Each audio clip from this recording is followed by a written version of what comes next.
Dear my beloved friends, kalau bisa jangan tertarik ya untuk mencoba pinjaman online atau hal-hal yang berkaitan dengan kerjaan tawaran online yang harus mentransfer sejumlah uang. Karena hal itu tidak bagus, terutama untuk pinjol ya. Itu tidak bagus untuk kondisi psikologis Anda dan masa depan Anda. Tapi saya sekarang tidak akan membahas tentang dampaknya. Tapi gimana cara mengatasinya? Sebenarnya untuk cara mengatasinya itu kita harus jujur. Kenapa kemarin kita pakai pinjaman online? Untuk apa kebutuhannya? Kalau untuk kebutuhan gawat darurat, misalnya anak sakit, tiba-tiba besok harus bayaran sekolah, atau tiba-tiba ada keluarga yang kecelakaan dan sebagainya, itu masih bisa dimaafkan sih. Ya, tapi kalau bisa ada itikat baik untuk bayar. Nanti lain kali jangan diulangi lagi. Kalau bisa nggak usah. Tapi kalau kita kemarin pakai pinjol untuk hal-hal yang mohon maaf bisa ditunda ya. Misalnya untuk beli sepatu, untuk beli baju, untuk beli hal-hal yang lain yang sebenarnya masih bisa ditunda. Sebaiknya mulai sekarang harus dirubah. Jangan begitu ya. Karena kalau ada keinginan untuk pakai pinjol, itu kan artinya pinjol itu jalan pintas. Jalan pintas itu tidak selalu mulus, karena awalnya saja kelihatan mulus, nanti di ujungnya ruwet. Nah, Anda harus menyelesaikan yang ruwet tersebut. Pastinya akan menimbulkan masalah baru lah, jadi harus diselesaikan dengan tuntas. Nah, sebaiknya kalau berkaitan dengan pemakaian pinjol sebagai jalan pintas, Anda dari sekarang harus merubah pola pikir ya. Kenapa? Karena kalau sudah pakai pinjol itu sebenarnya mindset keuangan kita ada dalam level kekurangan. Ya enggak, boro-boro cukup atau pas butuh ada gitu ya. Bahkan jauh dari berlimpah. Nanti kapan-kapan saya akan bahas tentang level pandangan kita terhadap uang. Nah, yang perlu kita ketahui adalah semua hal yang ada di dunia itu adalah energi. Uang itu sama dengan energi ya. Jadi uang itu sama kayak hal-hal yang lain. Dia punya energi, dia punya vibrasi. Jadi supaya kita bisa mendapatkan atau bisa menarik uang dengan cukup mudah ya, kita naikin energi kita. Atau gini deh, contoh yang paling gampang itu adalah uang itu sama dengan oksigen ya enggak? Kalau kita ngomongin energi. Bahkan lebih parah kalau oksigen, Anda nggak bakal hidup tanpa oksigen. 2 menit aja nggak dapat oksigen Anda mati gitu ya. Tapi kalau 2 menit Anda nggak punya uang, itu nggak bakal mati. Jadi sebenarnya lebih penting oksigen kan, sebenarnya harusnya lebih mahal oksigen. Tapi kenapa kita itu malah mentingin punya uang daripada mikirin nanti siapa tahu oksigen gua habis gitu misalnya ya. Jadi kenapa kita tidak pernah khawatir oksigen itu akan habis? Karena kita tahu bahwa oksigen itu tersedia di dunia ini dengan cukup berlimpah. Padahal oksigen itu cuma 21% dari perbandingan gas-gas yang lain. Kan ada nitrogen, ada hidrogen dan sebagainya. Jadi yang kita hirup itu hanya oksigen dari banyaknya partikel gas yang di luar sana. Tapi tetap cukup kan? Padahal kita butuh sekitar 5-6 ml untuk bernafas. Karena kita tahu oksigen itu berlimpah, kita nggak pernah mikirin bahwa nanti dapat oksigen susah, nanti gimana kalau oksigen itu habis dan sebagainya. Itu nggak pernah kan mikirin itu.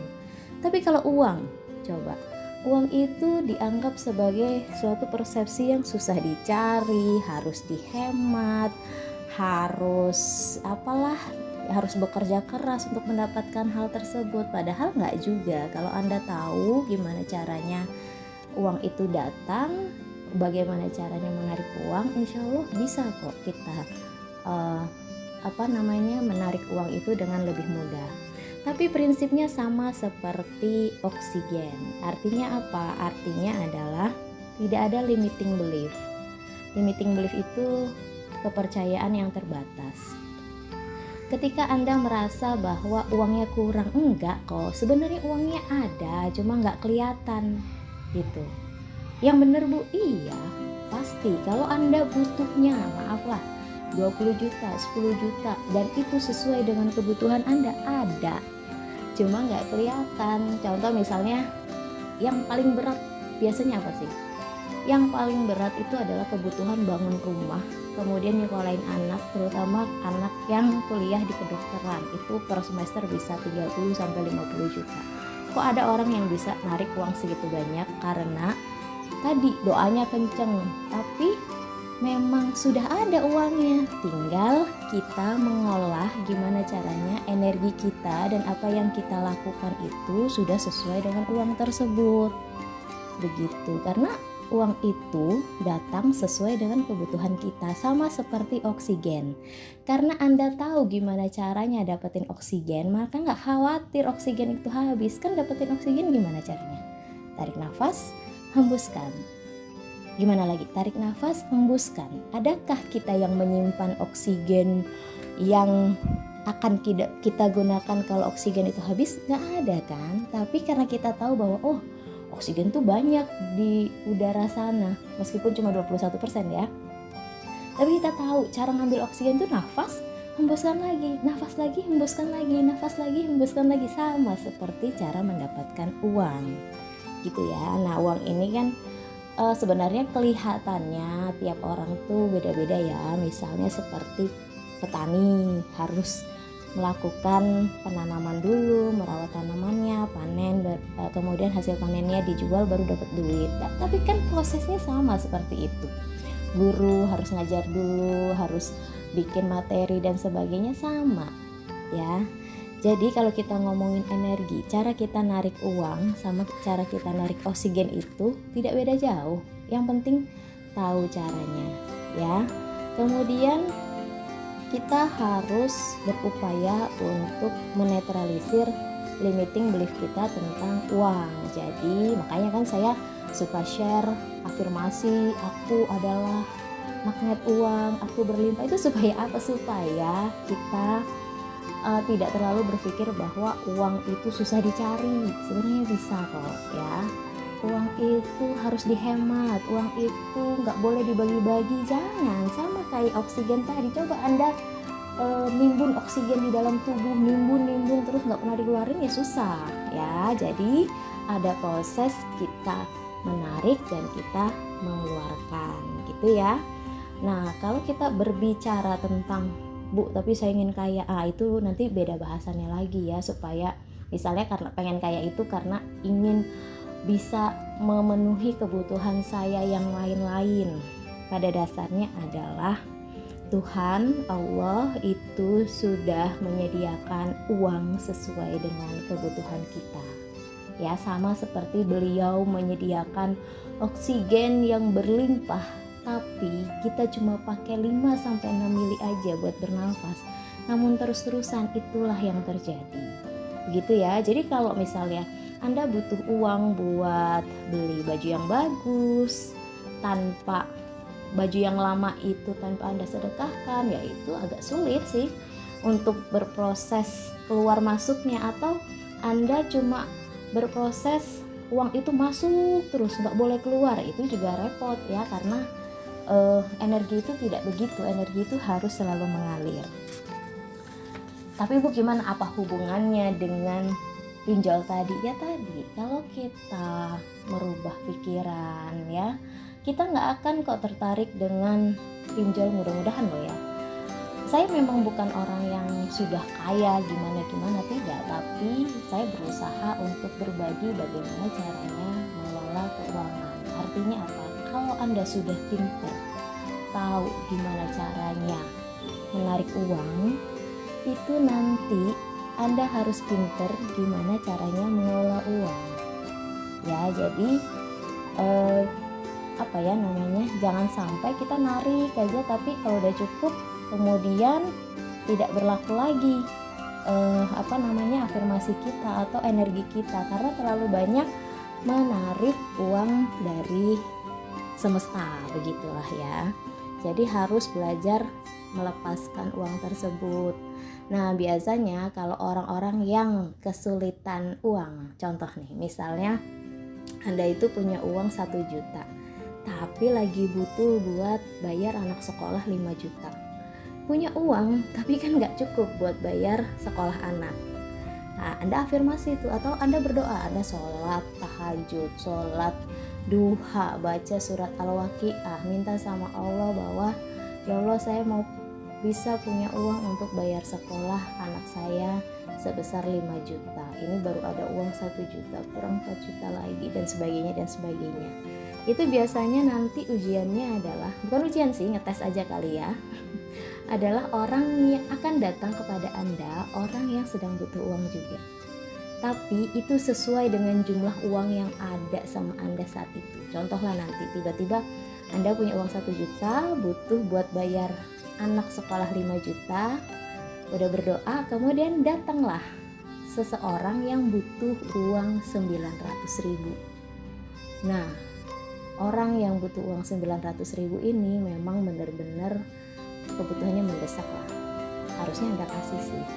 Tapi Bu, nanti uang saya tinggal 100.000 gimana ya? 100.000 bisa lah ya buat makan, bisa nggak sehari? Atau boleh bilangnya gini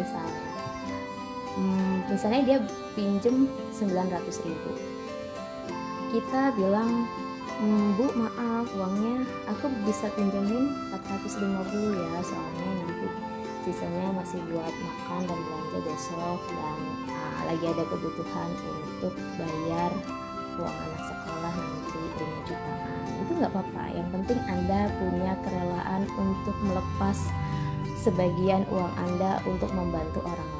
Nah, itu udah Anda lulus tuh. Nanti insya Allah deh, uang 5 juta itu ada aja nanti dapatnya dari mana, mau itu dari saudarakah, atau tiba-tiba oh iya inget saya punya investasi, atau tiba-tiba oh iya saya punya emas ya 10 kilo gitu ya. Nanti siapa tahu dijual 1 kilo aja udah dapat beberapa juta gitu ya. Jadi intinya kita berdoa, kita lakukan sesuatu yang terbaik. Kalau ada orang yang lagi butuh uang, kita bantu, atau kita melakukan hal apapun yang bisa menolong orang lah ya. Kemudian kita ikhlas. Ikhlas tuh maksudnya percaya ya, percaya Allah itu akan ngasih kita duit ya, tapi nggak tahu kapan. Yang penting targetnya adalah bisa bayar sekolah anak gitu. Nah, nanti cobain aja deh cara itu. Saya nggak bisa ngasih contoh karena nanti agak risih ya, karena tergantung uang berjuta atau uang ratusan ribu, itu nantilah ya. Nah, kemudian setelah kita sudah mulai bisa tahu alurnya, gimana caranya narik uang dan mengelola uang, setelah itu langkah yang selanjutnya adalah anggap pikiran Anda adalah sebuah kebun, dan afirmasi atau doa kita itu adalah tanaman. Yang Anda perlu lakukan adalah menanam dan menjaga, merawat tanaman itu supaya berbuah. Mau menanam apa? Oh, saya ingin kesehatan yang baik, ya itu ditanam dulu. Kemudian kalau kita ingin kesehatan kan berarti kita merawat diri kita ya, mulai menjaga makanan, mulai istirahat dengan baik ya. Itu dari fisik saya rasa sudah cukup baik lah saya ngasih tahu.